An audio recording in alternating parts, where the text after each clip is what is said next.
प्रभु भोजको विषयमा म तपाईँहरूलाई आज केही कुराहरू सिकाउने पक्षमा छु र मैले यहाँहरूलाई बताइसकेको छु कि यो प्रभु भोज भनेको चाहिँ अब यसलाई चाहिँ यो प्रभु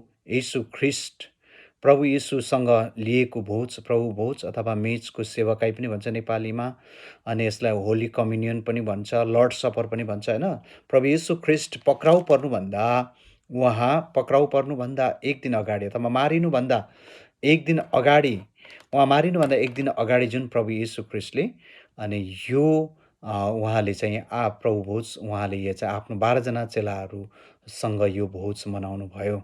अनि यो चाहिँ ठिक्कै यो चाहिँ एउटा निस्तार चाडको एउटा सङ्केत थियो है।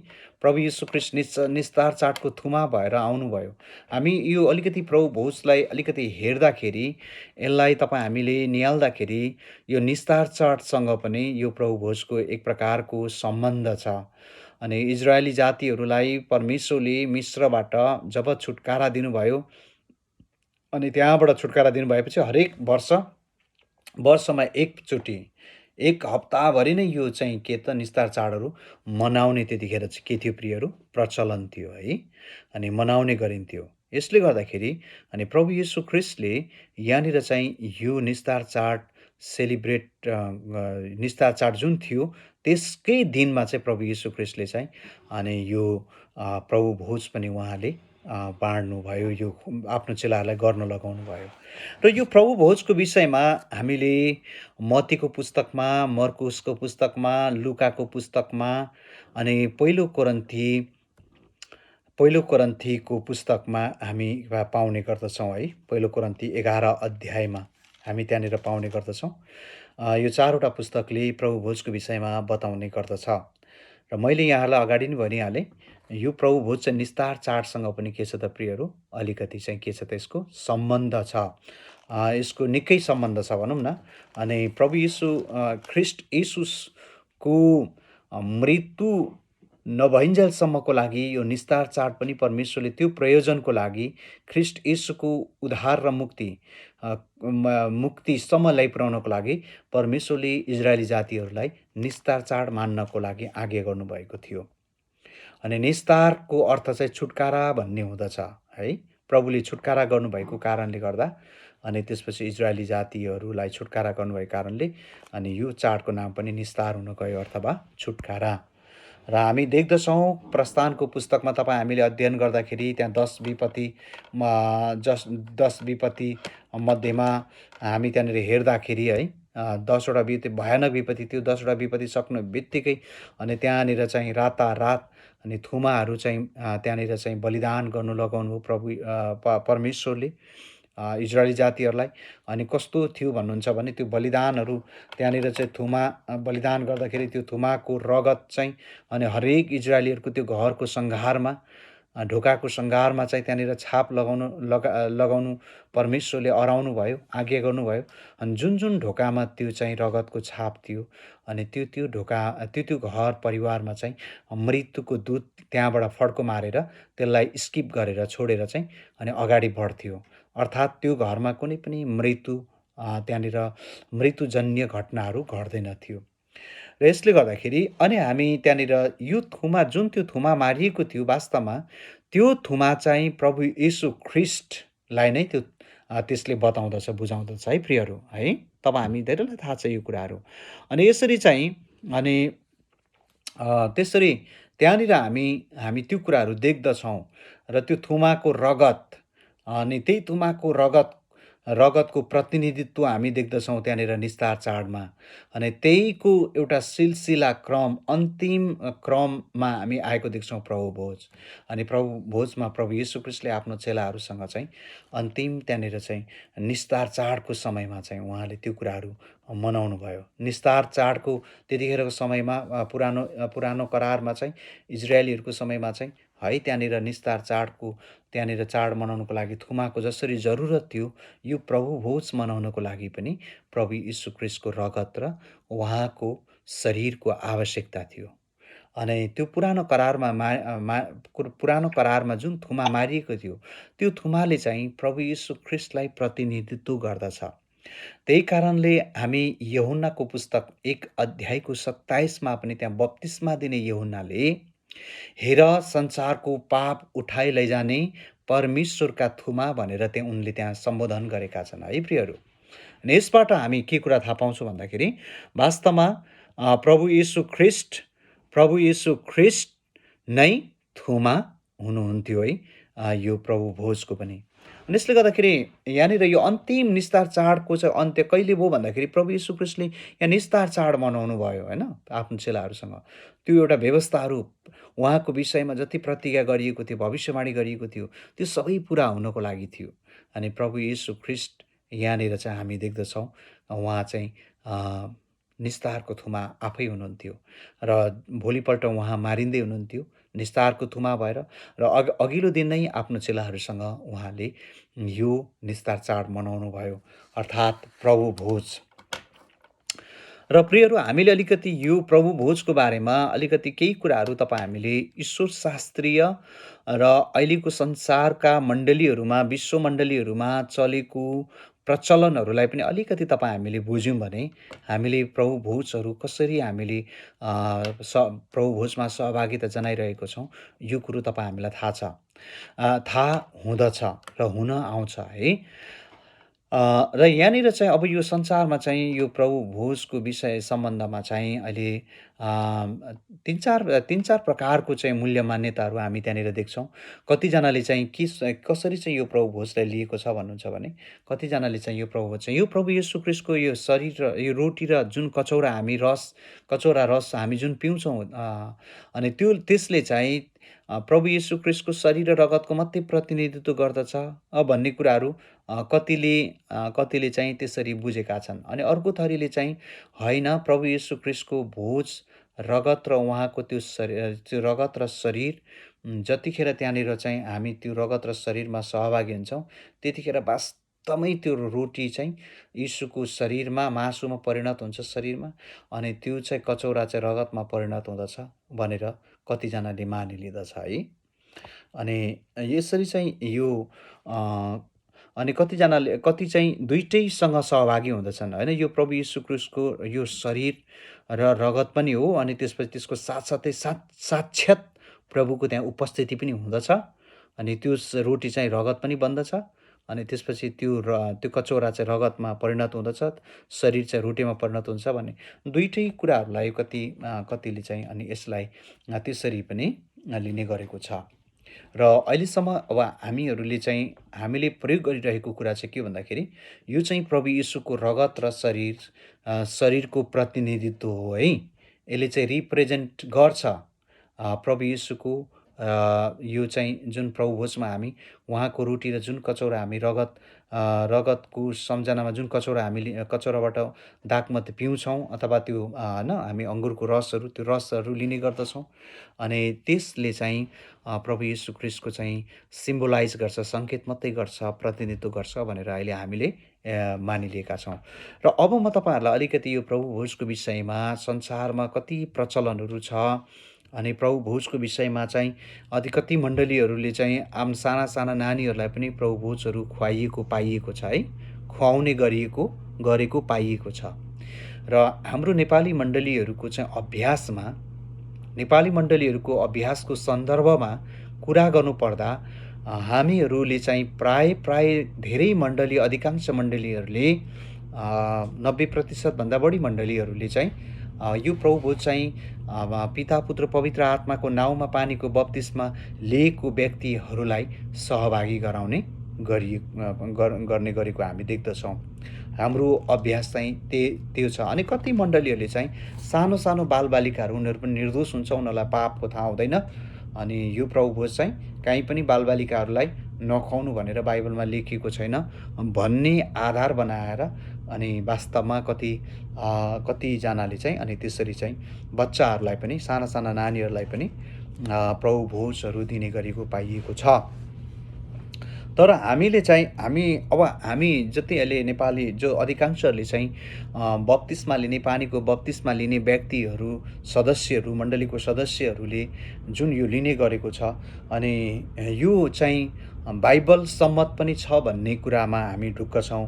किन भन्दाखेरि यहाँनिर पहिलो कोरिन्थी 11 अध्यायको 30 पदमा यसरी लेखिएको छ, यसै कारण तिमीहरूमध्ये धेरैजना दुर्बल र रोगी छौ र कतिजना चाहिँ सुतिसकेका छन्, तर हामी साँच्चै आफैले आफैलाई जाँचेका छौँ भने हामी न्यायमा पर्ने छैनौँ। र यहाँनिर चाहिँ यो कुरा बताएको छ भने 27मा पनि यहाँनिर लेखिएको छ कि यसकारण जसले अघिको रीतिले प्रभुको रोटी खान्छ कि प्रभुको अचौरबाट पिउँछ त्यो मानिस प्रभुको शरीर र रगतलाई अपवित्र तुल्याएकोमा दोषी ठहरिनेछ। 28मा एकदमै जोडसँग भनेको छ, हरेक मानिसले आफूलाई जाँचोस् अनि मात्र त्यसले रोटी खाओस् र कचौराबाट पियोस्। र प्रियहरू, यहाँनिर हामीले अहिले के कुरा थाहा पायौँ भन्दाखेरि साना साना बालबालिकाहरूले आफूलाई जाँच्न सक्दैनन् है। उनीहरूले पापको महसुस पनि गर्न सक्दैनन् अनि उनीहरूले उद्धारको महसुस पनि गर्न उनीहरूलाई कठिन होला। यसले गर्दाखेरि यो प्रभुभोज चाहिँ आफूले यहाँनिर जाँचेर चाहिँ लिने विषयमा हामी पाउँदछौँ। र योबाट पनि एउटा के कुरा थाहा हुँदछ भने साना साना बालबालिकाहरू जसले आफ्नो पापहरू पश्चाताप गर्न सक्दैनन्, जसले मुक्तिको निश्चयता पाएको अनुभव उनीहरूले सेयर गर्न सक्दैनन्। यद्यपि परमेश्वरको राज्यमा साना साना बालबालिकाहरूलाई परमेश्वरले स्वीकार गर्नुहुन्छ, तर यो प्रभु भोजको सन्दर्भमा चाहिँ सानो सानो बालबालिकाहरूलाई, जो बालबालिकाहरूले प्रभु जसले मुक्तिको उद्धारको अनुभव गर्न सकेछन्, मुक्तिको गवाही दिन सक्दैनन् अनि जोहरू बप्तिस्मा उनीहरूले पानीको बप्तिस्मा लिएका छैनन्, उनीहरूलाई चाहिँ नदिनु नै सबैभन्दा असल देखिन्छ यो पदहरू अनुसार। र हामीले प्र्याक्टिस गरेको कुरा पनि त्यही नै हो। म अब तपाईँहरूलाई सरसर्ती अगाडि तपाईँहरूलाई यो प्रभु भोजको विषयमा केही कुराहरू बताउन गइरहेको छु। अब यो प्रभु भोजको विषयमा चाहिँ कति मण्डली, यो संसारमा विभिन्न मण्डलीहरूमा विभिन्न सम्प्रदायहरूले भिन्दै प्रकारले चाहिँ प्रभु भोजको समय अवधि कहिले कहिले प्रभु भोज लिने भन्ने सन्दर्भमा हरेक सम्प्रदायको आफ्नो आफ्नो अभ्यास अनुसार फरक देखिन्छ। अनि वास्तवमा हरेकले आफ्नो अभ्यास हरेकलाई सहज आफैलाई लाग्ला। अनि हामी यहाँनिर के देख्छौँ भन्दाखेरि पहिलो शताब्दीको मण्डलीमा पनि हामी प्रेरितको पुस्तकमा हामी अध्ययन गर्दाखेरि पनि जहाँ विश्वासीहरू एकसाथ भेला हुन्थे त्यहाँ उनीहरूले चाहिँ के गर्थे प्रियहरू, प्रभु भोज उनीहरूले लिने गर्दथे। अनि प्रभु भोज अनि त्यसपछि उनीहरूले त्यहाँनिर अहिलेको जस्तो हामीले रोटी र कचौराबाट योभन्दा पनि उनीहरू त्यतिखेर अगाइन्जेल नै उनीहरूले खाने उनीहरूको चाहिँ के थियो प्रियहरू, एउटा सिस्टम थियो। र पछिल्लो मण्डलीहरूमा चाहिँ शताब्दीहरूमा चाहिँ अनि रोटी र अनि कचौरालाई अनि त्यसपछि यो थोरै रोटीको चाहिँ टुक्राहरू र कचौरामा अनि त्यसपछि कचौरामा सहभागी हुने एउटा सिस्टम बनाउँदै लगियो। र नयाँ करारमा चाहिँ अगाइन्जेल नै उनीहरू पेटभरि टन्न उनीहरू खान्थे है प्रभु भोज। अनि ती कुराहरू पहिलो कोरिन्थी तपाईँले 11 अध्यायमा पढ्नु हुँदाखेरि पनि यहाँले थाहा पाउनुहुन्छ कि कति चाहिँ विश्वासीहरू चाहिँ के गर्थे त, उनीहरू चाहिँ अगाइन्जेल खान्थे। अलिकति हुने खाने मान्छेहरू, अलिकति नाम चलेको व्यक्तिहरू, प्रतिष्ठित व्यक्तिहरू, तर दुर्बल कमजोर गरिब व्यक्तिहरू उनीहरू पर्खँदै उनीहरू भोजमा सहभागी हुन पाउँदैनथे। त्यहाँनिर त्यस्तो प्रकारको दुरुपयोग पनि भएको हामी त्यहाँनिर पाउँछौँ। र त्यो समयमा चाहिँ अनि अलिकति उनीहरू चाहिँ जहाँ भेला हुन्थे त्यहाँनिर भोज टन्नैसँग खान्थे। र अहिले चाहिँ अब मण्डलीहरूमा हामीले हेर्दाखेरि चाहिँ प्रियहरू, मण्डलीहरूमा कति मण्डलीहरूमा चाहिँ यो प्रभु भोज चाहिँ हप्तामा एकचोटि, कति मण्डलीहरूमा हप्तै पछि लिने गरेको पनि पाइएको छ। अनि कतिले हप्तै पछि यो प्रभु भोजमा सहभागिता जनाउँछन्। अनि त्यसपछि कति मण्डलीले महिनामा सहभागिता जनाउँछन्। अनि कति मण्डलीहरूले चाहिँ 3 महिनामा एकचोटि सहभागिता जनाउँछन् अथवा वर्षमा 4 चोटि उनीहरूले गर्ने गर्छन्। कति मण्डलीहरूले चाहिँ 6 महिनामा एकचोटि गर्ने गर्दछन्। अनि कति मण्डलीले चाहिँ वर्षमा एकचोटि मात्रै पनि गर्ने गर्दछन्। र वास्तवमा यो प्रभु भोज बाइबलले हामीलाई दिएको शिक्षा अनुसार चाहिँ जब हामी सेवामा हामी जम्मा हुन्छौँ, एक ठाउँ हामी जम्मा हुन्छौँ, हामीलाई यो अक्सर गर भनेर चाहिँ परमेश्वरको वचनले हामीलाई आज्ञा दिएको छ प्रियहरू है। अक्सर गर्ने गर भनेर चाहिँ यहाँनिर चाहिँ परमेश्वरको वचनले हामीलाई यो कुराहरू चाहिँ बताएको छ। र यो अक्सर गर्ने गर भन्ने कुराले चाहिँ यहाँनिर चाहिँ 25 पदमा रहेछ। पहिलो कोरिन्थी 11 को 25 पदमा, त्यसै गरी खाएपछि उहाँले कचौरा लिएर यसो भन्नुभयो, यो कचौरा मेरो रगतमा भएको नयाँ करार हो, जहिले जहिले तिमीहरू यो पिउँछौ मेरो सम्झनामा यो अक्सर गर। अनि यहाँनिर चाहिँ अक्सर गर भन्ने कुराहरू जुन हामी पाउँछौँ, यसले चाहिँ हामी प्रभु भोजलाई निरन्तरता दिइरहनुपर्छ भन्ने कुराहरू हामीले बुझ्नु पर्दछ। अनि यो चाहिँ प्रभुले दिनुभएको आज्ञा हो। र हामीले यूहन्नाको पुस्तकमा पनि हामीले त्यहाँनिर यूहन्नाको, मैले अघि तपाईँहरूलाई भने यहाँनिर विशेष प्रभु भोजको विषयमा चाहिँ डाइरेक्ट कुराहरू यहाँनिर सिकाइएको चाहिँ मत्ती, मर्कुस, लुका र कोरिन्थीमा हो। तर प्रभु यीशु ख्रीष्टले रोटी आफ्नो शरीर र रगतको बारेमा यहाँनिर यूहन्नाको पुस्तकमा पनि प्रभु यीशु ख्रीष्टले बताउनु भएको कुराहरू हामी पाउँदछौँ है। तपाईँ हामीले यहाँनिर चाहिँ यूहन्नाको पुस्तक चाहिँ यूहन्नाको पुस्तक 6 अध्याय, यहाँनिर चाहिँ 6 अध्यायमा प्रभु यीशु ख्रीष्टले निकै ठुलो कामहरू गरिरहनु भएको थियो है। प्रभु यीशु ख्रीष्टले चाहिँ ठुलो कामहरू त्यहाँनिर गरिरहनु भएको थियो। यीशुले 4-5 हजारलाई खुवाइरहनु भएको थियो। अनि यही खुवाउने सिलसिले क्रममा प्रभु यीशु ख्रीष्टले चाहिँ यहाँनिर त्यो कुराहरू जुन खुवाउँदै, त्यो रोटी जुन खुवाउनु भयो, त्यो कुरालाई इङ्गित गर्दै प्रभु यीशुले वास्तवमा उहाँ नै जीवनको रोटी हुनुहुन्छ भन्ने कुराहरू बुझाउनको लागि यहाँनिर चाहिँ प्रभु यीशु ख्रीष्टले यसरी खोज्नु भएको छ है। प्रभु यीशु ख्रीष्टले यहाँनिर यस्तो छ, यूहन्ना 6 अध्यायमा तपाईँ हामीले 52बाट अलिकति पढौँ न है, उनीहरूको समस्या। तब यहुदीहरू आपसमा बहस गर्न लागे, यस मानिसले कसरी हामीलाई आफ्नो देह खान दिन सक्छ? येशूले तिनीहरूलाई भन्नुभयो, साँच्चै म तिमीहरूलाई भन्दछु, तिमीहरूले मानिसको पुत्रको देह खाएनौ र उसको रगत पिएनौ भने तिमीहरूमा जीवन हुँदैन। र प्रियहरू, यहाँनिर चाहिँ 53 पदमा स्पष्टसँग बताएको छ, पुत्रको देह र रगत नखानेसँग जीवन नहुने रहेछ। हेर्नुहोस् है, यो प्रभु भोज कति धेरै महत्त्वपूर्ण छ भन्ने कुराहरू प्रभु यीशु आफैले पनि यहाँनिर प्रकाश पार्नु भएको छ है। प्रभु यीशुले व्याख्या गर्नुभएको छ। अनि यहाँनिर 54 भन्छ, मेरो देह खाने र मेरो रगत पिउनेसित अनन्त जीवन छ है, अनन्त जीवन छ र अन्त्यको दिनमा म त्यसलाई जीवित पार्नेछु। ल अब हेर्नुहोस् है, प्रभु यीशु ख्रीष्टले किन आफ्नो चेलाहरूलाई अथवा मण्डलीलाई गर्न लगाउनु भयो भन्दाखेरि जीवन, अनन्त जीवनको विषयमा विशेष प्रभु यीशु ख्रीष्टले यहाँनिर चाहिँ प्रकाश पार्नुभएको छ। जब हामी यो प्रभु यीशुको शरीर र रगतमा सहभागी हुन्छौँ, अर्थात् जब हामी प्रभु भोज लिन्छौँ, रोटी लिन्छौँ अनि त्यसपछि कचौरा लिन्छौँ होइन, यसले चाहिँ हामीलाई चाहिँ अनन्त जीवनको पनि निश्चयता दिँदो रहेछ। हेर्नुहोस् न है, हामी प्रभु यीशुसँग, उहाँसँग जोडिरहने कुराहरू, आत्मिक रूपमा उहाँसँग सहभागी भइरहने, उहाँसँगको हाम्रो सम्बन्ध विस्तार भइरहने कुराहरू यहाँनिर चाहिँ यसले बताउँदछ। र यहाँनिर अनि यो प्रभु यीशु ख्रीष्टको देह र रगत खानेसँग चाहिँ अनन्त जीवन छ भन्ने कुरा प्रभुले यहाँ ग्यारेन्टी गर्नुभयो। र अर्को कुरो चाहिँ के पनि रहेछ भन्दाखेरि पुनरुत्थान अनि मृत्युको अनि पुनरुत्थान पनि दिने कुराहरू रहेछ। अन्त्यको दिनमा म त्यसलाई जीवित पार्नेछु। यो पुनरुत्थानको बारेमा प्रभु यीशुले कुरा गर्नुभएको प्रियहरू। प्रभु यीशु ख्रीष्टले प्रभु भोज भित्र जीवन रहेको कुराहरू खुलासा गरिदिनु भयो। यो कारणले प्रभु भोज साह्रै महत्त्वपूर्ण हुँदछ। र हाम्रो मण्डलीमा है, हामीले यसलाई अक्सर यो लिने गर्नुपर्दछ। र मैले अघि यहाँलाई भनिरहेको कुरा चाहिँ के थियो भन्नुहुन्छ भने हामीले प्रभु भोज चाहिँ कति धेरै महत्त्वपूर्ण छ। यसलाई हामीले यसलाई कुनै पनि तर्क लगाएर, कुनै पनि विचार लगाएर यसलाई हामीले चाहिँ प्रभु भोजलाई चाहिँ बेवास्ता गर्न सक्दैनौँ।